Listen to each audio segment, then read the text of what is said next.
So guys, malaki na no. Medyo marami-rami tayong inakay ngayon. Papakita ko sa inyo sa video na to yung mga inakay natin at syempre yung mga magulang nila, no? So simulan na natin dito kasi nandito na rin eh. Grabe guys, ang ganda niyan. Ito pinakamatanda nating inakay ngayon, no. Ang ganda ng tayo nito, guys. Ito maganda rin tumayo. Tingnan niyo ha. Maganda rin to tumayo pero mas maganda tayo nito kaysa sa kanya. Ayan oh. So ito naman naglilimlim yung ano, magkapares yan eh. Tapos ito, dito ko siya dinidisplay ngayon, no? Tapos ayan, may breeder din diyan na ay wala pang itlog. Ito siya. Dito lang baby. Ayan oh. Tapos ilalabas din natin yung dalawa pang ano na inakay. Ang sumunod na inakay dito, kapatid niya, no? Ayan siya. So ipakita ko muna sa inyo kung ano yung itsura ng parents nito ha. Yung magulang na itong blue bar na to. Blue pie na to, no? Ang tatay niyan ito, ganito, no? Ito yung tatay niya. Ito. Grabe, lala ng tama nito sa mata, no? So pagtapos nito pahinga na natin tapos ililinisin ko na palagi yung mata nito. Ano to eh? Ayan oh, ano siya. Oh. Hindi siya sipon, guys. Nagwa-wart sa loob, no? So tingnan natin kung ano magagawa natin. So ganito itsura ng tatay. Ang ganda ng inanak, guys. Ang ganda ng tayo, oh. Ito matanda na to, itong red pie na to. Red pie to eh. So ang problema naman, hindi natin makita kung gaano talaga kaganda tumayo to kasi iba na yung tayo niya ngayon, matanda na siya eh. Tapos ang nanay naman niya, ito yung nanay niya, ito. Ayan. So nakita nyo na to guys, no? Naipakita ko na to. So ngayon, kasi sa video na to, papakita na natin lahat ng inakay natin. So yung ibang inakay, medyo malaki na, pwede na natin dukutin, no? So ito yung inakay na, ito yung pinakamatanda, no? Ang sumunod dyan, mga kapatid niya, nandito sa loob, no? So nandun, kapatid niya. So kasi ito, pinasiter natin. Ito yung nag-ano dyan, no? Itong dalawa. Tapos ang parents niya nandito. So silipin natin yung inakay niya doon sa loob. So ayun guys, yung dalawa oh. Ayan. So yan yung mga sumunod. Kapatid nito yan, no? So ilalabas natin yung dalawang yon. Papakita natin dito, no? So lalagay natin dito guys ha. Ito yung isa. Ayan, isa. Oh, diyan lang baby. Ayan, ganyan palang kaliit yung kapatid niya. Tapos yung isa pa kunin din natin.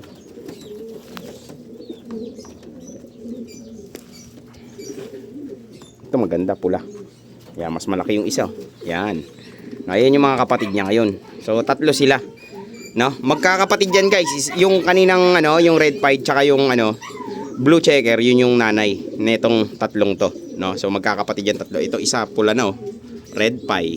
Ito naman T-check ito eh, mga ganito. Ayan oh, T-check na pied or black pie. Hindi ko alam kung black pied, no? Kasi hindi ko alam kung spread yung tatay. Alam ko hindi spread yung tatay. Hindi pwede maglabas ng black pied diyan kasi hindi naman siya spread. Ay, pwedeng spread siya na ano. Hindi ko alam, guys. Malamang na ito ano to, T-check to na ano or blue pied din, ganto ring kulay, ganto, no. So ayan, makikita nyo guys, ang ganda na ito. Mas maganda to kaysa diyan. Ang ulo, no, pero mas maganda talaga tayo nito. Ang ganda nito, ang laki. Ayan oh, tingnan niyo yung ano niya, pantay. Ayan. So ito, mapula, kulay red, no. So parang hindi sila nasusubo. Ay, may sugat to. Natapakan to ng parents yung ganyan. Kapag ganyan. Ganda. Ganda sa. Ito guys, tingnan nyo, hindi siya bull eye. Hindi siya by eye, no? Bull eye parehas yung mata niya, no? So sana sana tinamaan ng pie genes, pareho niyang mata, no? So ayan. Okay, soli na natin to, tsaka yung mga inakay, no? So tingnan natin yung iba pang mga inakay natin. Kasi guys, marami pa tayong isisilipin na inakay, no? So isusoli ko muna itong matanda. Tapos soli natin yung dalawang inakay na maliit na arangan ako sa camera. Puro naman sila masisigla, no? At saka malulusog. So yan yung magandang signs guys na nasusubuan na maayos yung mga inakay natin kapag malulusog sila, no? So isusoli, bago natin soli, pakita ko lang ulit, no? Ito. Hop. Oh, diyan ka na baby. Naaway siya. Inaway siya, mas malaki siya kaysa sa sa parents eh. Mas malaki na siya eh. Ayan oh. So ngayon guys, pwede na natin tutukan ng konti yung mga inakay na yung kapatid niya. Ayan oh, tingnan niyo tong nito, tuka nito. Tingnan niyo tuka niyan. Napakaganda ng tuka nito guys. Ayan oh. Boom. Ito din. Ayan. Ang ganda ng tuka nito. Parehong pantay. No, ang ano lang medyo may palubog pero mas malalim talaga yun nandito sa ano. Yun nandito sa ayan, yun nandiyan sa kanya, no? Ayan. So sana naman maging mababaw. Hindi ko alam guys, no. Pwede kasing mag ano to eh, pag nag-quartz to, nako lagot na. Mag-ano rin to, mag-i-split wattle to parehas. Ayan. Pero so far maganda naman yung ano, yung ano nito. Tapos yung ulo nito walang ano eh, oh. Tingnan nyo. Ayun oh, walang fight sa ulo. So ang meron lang siya dito lang sa bagwis. Ayan oh. Ayan lang. So pwedeng ano nga eh, pwedeng recessive breed pa nga to eh. Pwedeng hindi siya pied eh. No? Ay hindi, meron siyang ano, ayan oh, may pied sa ano, ayan nakita niyo kulay puti sa ulo. Ayan oh, isa. Konti. Dito kasi ayan, kitang-kita niyo dami niyang puti. So yun. Gusto magpasubo. No? So sige. Susubukan natin yan mamaya. So yung dalawang inakay na huli kong pinakita sa inyo, yun, susubukan natin yun, no? So kailangan ko siya subukan kasi nung nilipat ko doon, parang nag-iba yung ano, nag-iba yung pagsubo ng parents, no? Parang yung tatay hindi siya nagsusubo. So hindi ko alam kung anong naging problema. Next natin na sisilipin guys yung inakay na ito kasi malaki na, no? Malaki na yung inakay. Ang ganda na. Ito mas maganda inakay. Siguro itong pinakamagandang inakay natin ngayon na pabuga. Hindi ko pa kasi alam yun nandito, no? So ito muna dudukutin natin.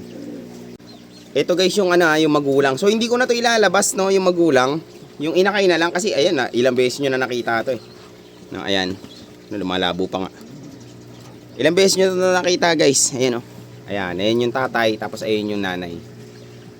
Tapos ayun yung inakay kasi syempre nagbabago yung structure niyan, yung form niyan araw-araw kasi nagde-develop ang inakay, ang bilis mag-develop ng inakay. Tapos babagal na lang yung development niyan kapag halos pa kumpleto na yung balahibo. Kaya lagi ko siyang sinisilip-silip kasi inoobserbahan natin. At yun yung gusto kong ipakita dito sa video na to. Tsaka kung ano yung mga inakay natin ngayon. Marami tayong inakay ngayon na napabuga. So meron na tayong 3 doon, tapos ito 4, tapos 2 dito. So 6 na inakay.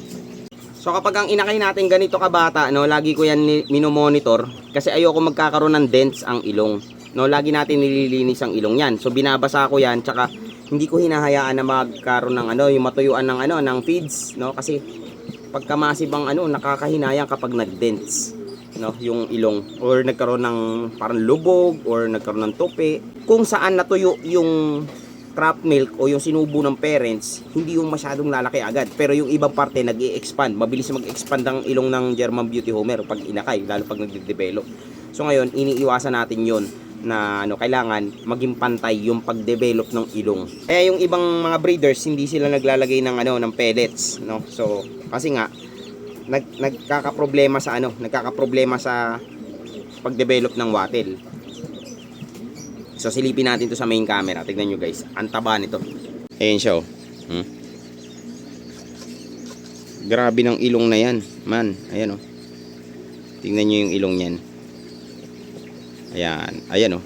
Boom. Sa kabila. Boom. Tapos ito tingnan nyo yung sa ano, yung sa siko ng pakpak niya, ayan oh.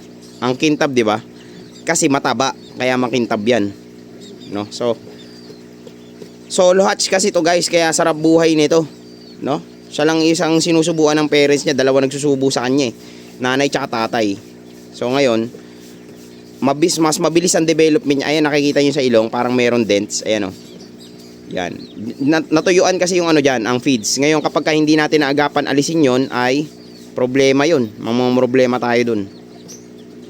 So medyo maiksi ang ilong nito kumpara sa ilong ng kanyang tatay, no? Mas maiksi. Kasi ang ilong ng nanay, ayun oh. Hindi masyadong mahaba yung sa nanay niyan, no? Tamang panlason lang yan dito kasi nga sobra-sobra na to eh. Ano to, masyadong massive, no? Pero dito guys, no, makikita nyo, napaiksi lang ng konti ang ilong. Pero ang tuka, ayan oh, ang massive pa rin ang tuka. Tapos ito pa, baon sa gitna itong inakay. Although itong tatay tsaka yung nanay parehas full wattle, no? Full wattle parehas yan, isang buo ang ilong ng nanay at saka na itong tatay. Pero ang inakay may biak. So bakit nangyayaring ganun, no? Kasi ito inakay pa, no? Nakikita talaga natin na meron siyang biak. Meron talagang kalapate na isang buo talaga yan, guys, no? Pero pag ganyan, mababaw naman yung ano niyan, yung ayan oh, nakikita niyo mababaw. Mababaw yung baon sa ilong. I-main camera natin ah. Ayan oh, mababaw. No? Kapag namuti yan, pag namuti ang ilong nito, full wattle din to. Ayan o, di ba nakita nyo na nakaraan nung baby pa to? Undershoot na undershoot siya, ngayon konti na lang. Ayan o. Kusa siyang humahabol, guys. Ayan, hindi malala yung pagkaka-undershoot niya, yung, which is okay yan. No? So ito, hahayaan na lang natin to, no? Wag tutuloy-tuloy na ito, mahahabol niya yan. Ayan, ang ganda ng ulo. Ayan o. Ito, kitang-kita. Buti na lang, malinaw-linaw yung camera natin ngayon, guys. Okay na, sosoli na natin to, guys. Isa to sa mga pinaka na-excite akong inakay ngayon, no? Although lahat ng inakay natin na-excite ako eh. Na-excite ako sa mga pabuga natin ngayon. Pero ang pinaka gusto kong sipatin, yung huli nating sisipatin ngayon, no? So hindi ito, isosoli ko muna to, guys, no? Tapos punta na tayo doon sa inakay na pinaka gusto ko talagang masipat. At saka talagang kinontrol ko yung sarili ko na hindi ko sipatin muna yung inakay hanggang sa maging stable or at least maging okay sila. At saka yung parents nila, no? Kasi ayoko matapakan sila or madeds na kung ano. So ganun. Yeah.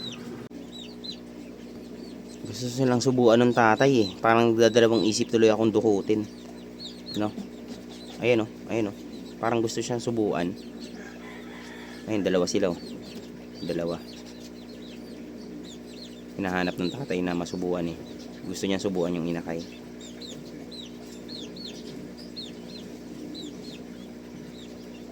Ayan. Nasusubuan na. Yan yung pinaka gusto kong masipat. Gutom, ibig sabihin gutom pa yung inakay. No?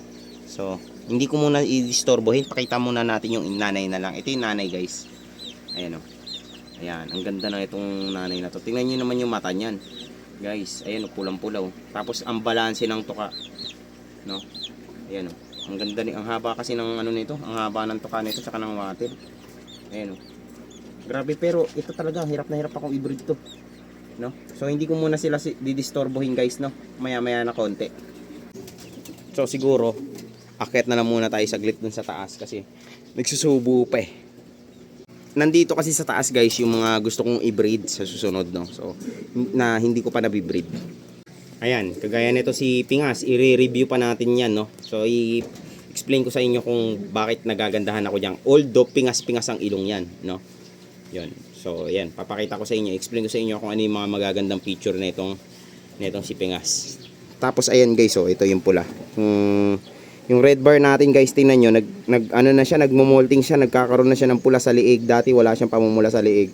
So nagmamature na talaga yung ibon na to. So hopefully matapos yung molting niya. Mag-heavy molt pa yan, guys. Papuntang heavy molt pa lang siya. Ayan, tingnan nyo yung muka. Ayan o. Ayan, pa-heavy molt na siya. Ayoko na pumasok sa loob, guys.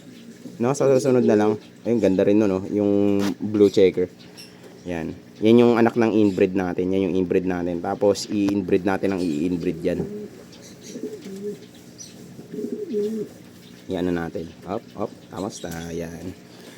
Yung iba nating ibon nandito, ayan oh. Nagbibilad sa araw. Yung nandito, hindi masyado naaarawan yun nandito kasi nga meron kaming talisay. Pero itong sa inahin, ayan oh, na anuan sila ng mainit talaga araw dito, guys. Pero nagpapaaraw naman to mga to. No. So magandang sign yan, guys, kapag ang kalapati natin nagpapaaraw. Ibig sabihin yan, guys, nakaka-intake kasi sila ng calcium, no? Kaya yan nagpapaaraw, gusto nilang ma-absorb nila yung calcium na nakain nila. So usually naman, guys, ang calcium present naman yan sa mga patuka.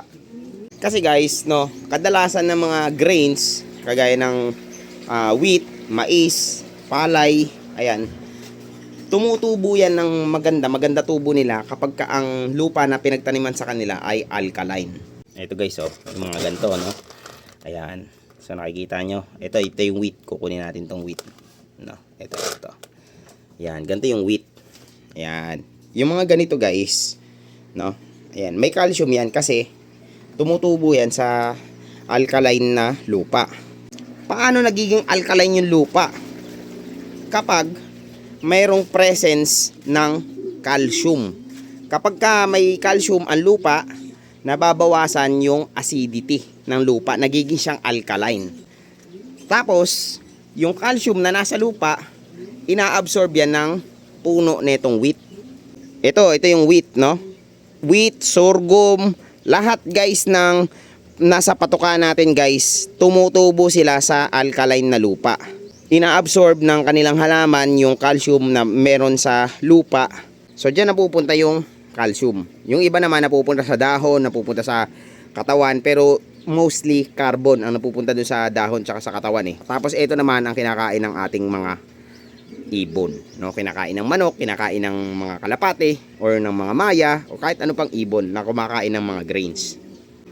So dahil dyan guys, no, sa ganito, dahil sa mga ano na yan, sa grains na yan, dahil may calcium yan, pag kinain niya ng ating ibon, hindi niya maa-absorb yung calcium na nandun sa multigrains, unless na lang maka-absorb siya ng direct na sunlight, makakuha siya ng direct sunlight. Ano bang meron sa sunlight guys? Kapag ka tinamaan ang isang organism ng sunlight, nagkakaroon ng kakayahan ng isang organism na mag-produce ng vitamin D, no?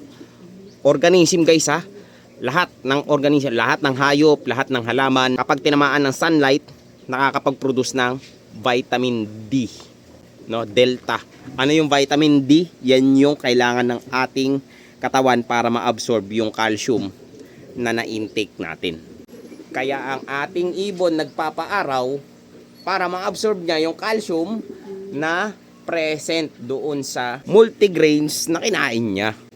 Kaya minsan magtataka ka, di ba, pagka yung kalapate nakakita yan ng sunlight, nagbibibilad yan. Kasi ibig sabihin nun guys, meron silang kinain na calcium at gusto nilang ma-absorb yung calcium. Gusto nilang mag-produce ng vitamin D, kaya sila nagpapaaraw. Tapos yun guys, no? Ang calcium guys, kapag na-absorb ng ating mga kalapate, yung calcium, yan yung nakakatulong na magpalakas ng kanilang buto. Tapos yan din yung tumutulong na magbalot sa kanilang mga itlog, eggshells, no? Ang tawag dun guys, calcium carbonate. So iba din yung calcium lactate guys ha. Ang calcium lactate guys, yan yung calcium galing sa gatas. Yung calcium carbonate, yan yung calcium na galing sa eggshell, sa shell ng mga talaba, sa shell ng mga tulya, or sa shell ng mga kuhol. Carbonate yun guys, calcium carbonate. Yun din yung calcium na present sa buto. Halimbawa ako, namatay ako, no? Yung buto ko, yun, calcium carbonate yun. Tapos calcium lactate, pagkagaling sa gatas, pwedeng sa crop milk o pwedeng galing sa dede, no? Yan. Kaya masarap talaga yung ano eh, dumede eh. So yun guys, no? Sapat na oras na siguro yun para maka-buy time tayo at sa tingin ko naman ay hindi na nagsusubo yung parents. Dudukutin na natin yung inakay. Balik tayo dito sa mga inakay kasi ang pinaka point ng video na to ay maipakita natin yung inakay, no? Kasi gusto ko na silang madukot, no? Yan. Dudukutin natin yung dalawa agad. So guys, ito na yung dalawa. Ito silang dalawa. Ayan. Mas massive yung kapatid sana nila na nauna, kaso namatay sa sitter, no? So papakita ko sa inyo guys, no? Iano natin yung ano. Ang ganda ng ulo nila pareho. Ang cute. Ang cute ng dalawang to guys. So tignan nyo guys, no? Kapag ka ganito guys, malinaw na malinaw to na ito barako, tapos ito inahin, no? So ganyan yung kadalasan niya. Tingnan nyo yung ulo nito, ang ganda, no? Ayan. Ayan oh. Ay, parang kaparehas ng ilong sa tatay, no? Tapos ito guys, may dents. Ito yung sinasabi ko sa inyo, may dents. Ayan oh. So aayusin natin yan kasi ayan oh. Susundutin natin yan sa loob, no? Pero hindi ko napapakita guys ha. Kasi ayan oh. Tingnan niyo yung ilong na yan. So hindi siya pantay kasi yung isa lubog, yung nandito banda lubog. Yung nasa ito. Tapos yung nandito sa kabila hindi lubog. So hindi siya maganda. So ayusin natin. Saglit lang naman yan guys, maya-maya na bago natin isoli, no? So kung tingnan niyo yung tuka, pantay. Itong isa pantay din yung tuka nito. Ito isa pantay din. Ayan, sinusubuan sila kanina eh. No, kakatapos na sa kanila magsubo. Tapos tingnan niyo naman oh, buo, punong-puno, no?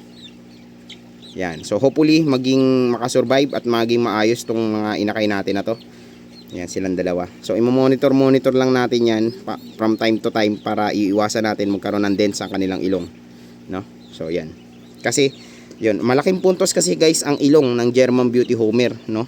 So, ano kasi yan tawag ito, yan yung first impression. Kasama sa first impression yan guys. Ilong, tuka, tayo.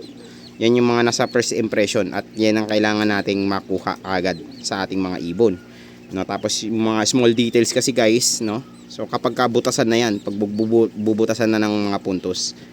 So ngayon, hindi tayo pwede mag-ano diyan dahil sayang naman baka hindi natin madala sa laro kapag ano. Ayun, ganda ng ilong. Tsaka ang ganda rin ng tuka. Tapos itim na itim guys, ayan itim na itim yung ulo. Ito ganun din, no? So ayan, hopefully T-check. Mukhang magiging T-check. Tapos sana maging mga T-checks nila, no? Or pwede rin maging bar. Okay lang nung maging bar sila. So susoli ko na guys, no? So baka ma-stress yung mga inakay natin. Ito yung tatay niya, no? Ito yung tatay nila, Yan, no? Ayan yung tatay. So medyo massive din ang tuka niyan guys. Tsaka mahaba din yung tuka niyan.